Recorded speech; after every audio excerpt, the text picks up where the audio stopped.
అనగనగనగనగా ఒక పొలం. ఆ పొలంలో ఒక కొబ్బరి చెట్టు ఉండేది.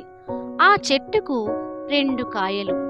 ఒకసారి అనుకోకుండా ఒక కొబ్బరికాయ జారి చెట్టు పక్కనే ఉన్న బురదగుంటలో పడిపోయింది.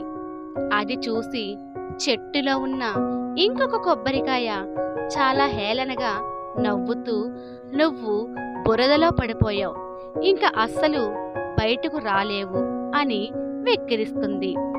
మరుసటి రోజు యజమాని వచ్చి చెట్టులోని కొబ్బరికాయను తీసుకువెళ్ళి పసుపు, కుంకుమ, పూలతో ఒక గిన్నెలో పెట్టి పూజకు ఆ దారిలోనే తీసుకెళ్తూ ఉంటాడు.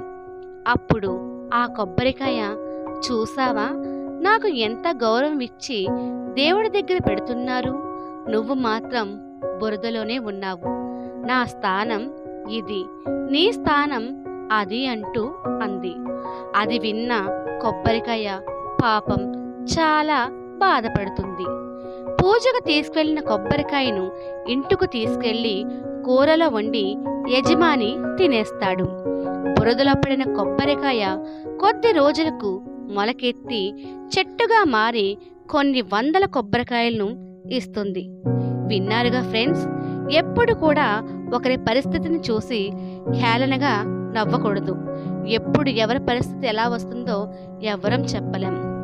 ఈ కథ మీకు నచ్చినట్లయితే ప్లీజ్ లైక్, సబ్స్క్రైబ్ అండ్ పక్కనే ఉన్న బెల్ ఐకాన్ని క్లిక్ చేయడం మర్చిపోవద్దు. Thank you. Good night.